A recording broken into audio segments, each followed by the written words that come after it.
Já disseram para você que o bambu japonês, ele tem uma experiência, uma vivência, uma escolha no seu processo de crescimento muito especial. Durante 5 anos, ele cresce para baixo. Ele trabalha as suas raízes, os seus alicerces, as suas conquistas.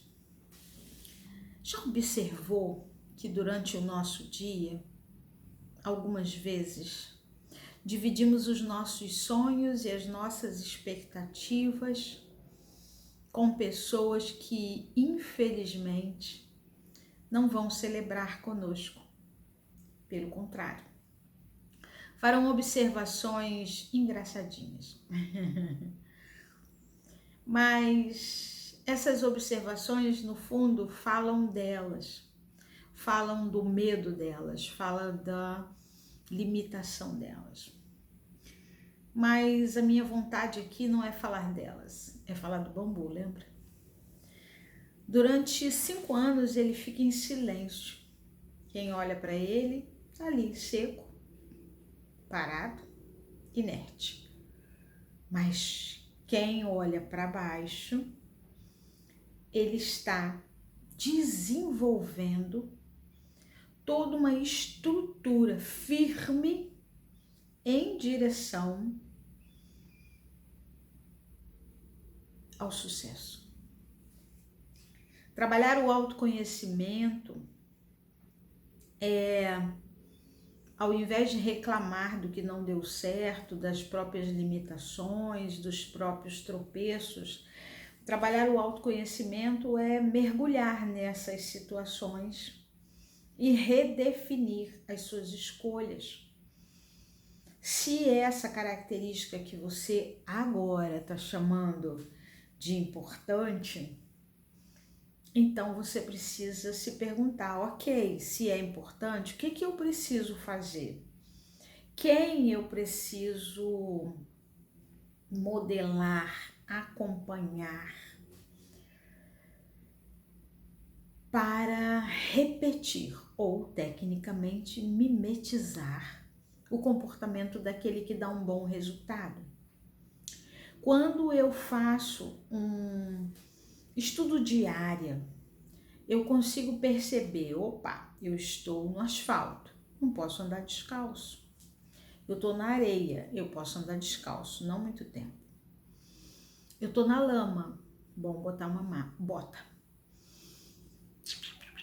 Tem bicho, tem grama, tem pedra, opa, preciso de um tênis, entende? Então, se eu faço um estudo diário, eu começo a identificar quais são as características que vão me auxiliar a atravessar aquele terreno. Luciane, mas é uma característica assim muito diferente do que eu tenho o hábito de usar. Faça uma pergunta muito simples. O que eu posso acompanhar, ler, estudar, ver no YouTube, perguntar, avaliar, analisar do comportamento daquela pessoa que tem a característica que eu quero? Qualquer hábito, na medida em que a gente convive com ele por um certo tempo, ele se entranha no nosso sistema. Infelizmente é igual palavrão. Se você convive com uma pessoa que fala palavrão o tempo inteiro, daqui a pouco, sem você reparar, você está xingando. Ao mesmo tempo, quando você convive com pessoas que dizem assim, tudo dá certo para mim, tudo dá certo para mim, nos instantes que você vai enfrentar uma adversidade, você canta para você, tudo dá certo para mim, tudo dá certo para mim. E depois ainda passa aqui no vídeo e deixa um comentário para mim, Lu, né? Mas também existem outras pessoas, né, que falam de educação financeira, autodomínio, autovalorização, enfim. Essas pessoas, elas precisam ser estudadas, avaliadas, acompanhadas, monitoradas. Por quê? Para que o meu sistema, ao entrar em sintonia com ela, ele consiga replicar esse comportamento. Então é muito importante, enquanto isso ainda não está dentro de você, é perguntar, ok, se eu fosse pessoa tal, como eu faria? E isso me faz lembrar que há mais ou menos uns 30 anos atrás, eu vim morar na cidade que eu hoje resido, Campos dos Goytacazes, Rio de Janeiro, e eu era muito nova e conheci uma mulher, Carmen Bahia. Mulher essa que hoje se intitula avó das minhas filhas e que todas as vezes que eu chegava do serviço, porque ela me estendeu a mão, porque ela me deu abrigo, porque ela me deu carinho, porque ela ofereceu a casa dela para eu ficar, na medida em que aonde tinha previsão de eu ficar, não houve possibilidade de eu ficar. E muitas vezes eu voltava do serviço triste, né? Afinal de contas, eu saí da minha casa, do meu quarto, do braço do meu pai e da minha mãe, para uma cidade completamente desconhecida, para pessoas completamente desconhecidas, para um ambiente completamente cercado de surpresas. Mas eu ficava aguardando o final da noite, quando ela chegava do hospital. Ela é enfermeira. E hoje eu a classifico como minha mãe, de muito carinho, de muito... Ela me acolhe, ela me escuta, né? Enfim. E então ela é minha mãe do coração. E eu ficava esperando ela chegar. E quando ela chegava, ela falava do dia dela, eu falava do meu. E ela me contava sobre passagens bíblicas. E ali a gente conversava e tomava chá e compartilhava aquele momento assim de uma maneira muito mágica. Ela na sua fé, na sua certeza de alcançar o sucesso, de trazer paz, integridade para dentro de casa, para os seus filhos. E dentre os seus filhos ela me colocou como filha e me acolheu e me incentivou e me protegeu e me repreendeu quando necessário. E ela tinha uma fé inabalável.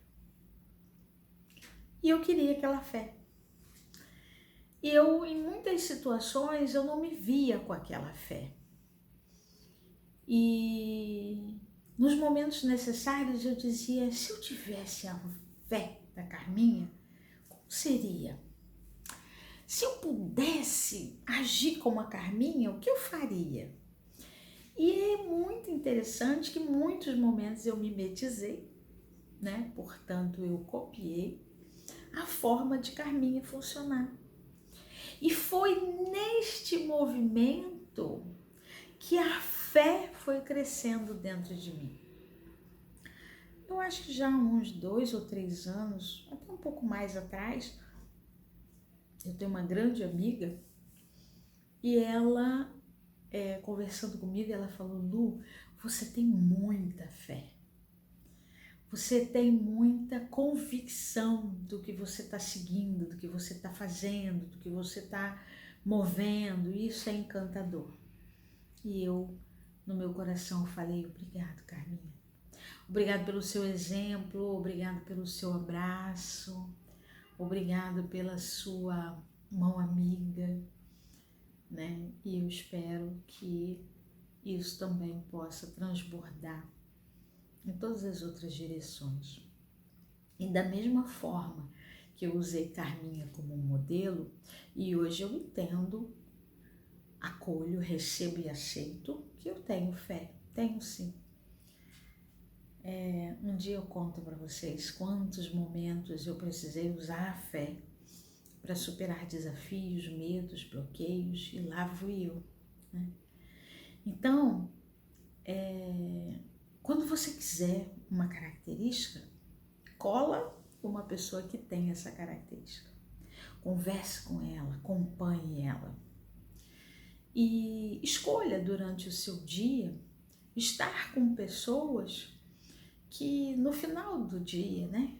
Quando a gente está prestes a dizer boa noite, a gente pensa assim, poxa, eu tive um bom papo, estive com uma boa pessoa, me deixou uma boa palavra, me deixou um bom incentivo, me estendeu a mão, ou não, pelo menos não me perturbou.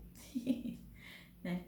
Então, para que a gente faça do nosso dia um dia muito especial, a ponto de nós termos uma boa noite, é necessário que a gente trabalhe o nosso autoconhecimento.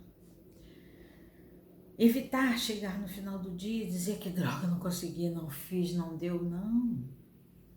Consegui X, Y, Z e agora preciso me aprimorar em A, B, C para chegar lá amanhã. E vamos seguindo.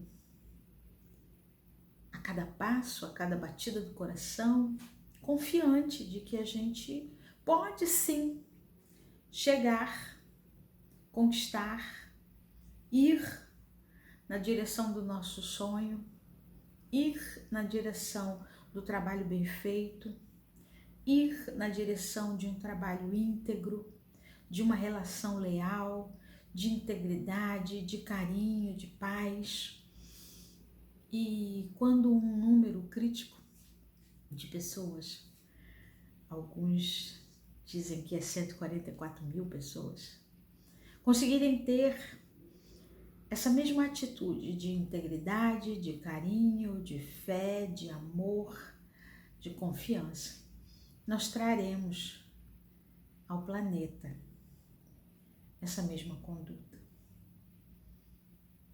Luciane, como é que eu sei que eu faço parte ou que nós estamos chegando perto disso? Não sei, não sei te dizer. Mas eu sei te dizer que se a gente fizer a nossa parte, se nós procurarmos o autoconhecimento, se a gente procurar a autossuperação, se a gente procurar se criticar menos, esperar nada do outro, tudo da gente, ou muito da gente, tudo de Deus, eu acho que a gente vai muito mais firme nessa direção. Então, para que a gente tenha uma boa noite, é necessário que a gente olhe a nossa caminhada de autoconhecimento não como um falhei ou deixei de fazer, mas como um fiz, conquistei, acertei, o que mais é possível, onde pode melhorar, como eu posso melhorar, quais são as energias que estão sendo exigidas de mim e que durante esse dia eu não consegui fazer, mas amanhã, certamente, eu vou colocar em prática. Fica aqui o meu convite para que você possa olhar para você com mais carinho, com mais respeito, com mais zelo, cumprindo a nossa segunda ordem, amar ao próximo como a si mesmo. Não é amar ao outro mais do que a si mesmo, ao outro menos do que a si mesmo. Não. Amar ao próximo como a si mesmo. Que você tenha uma boa noite. Deus abençoe.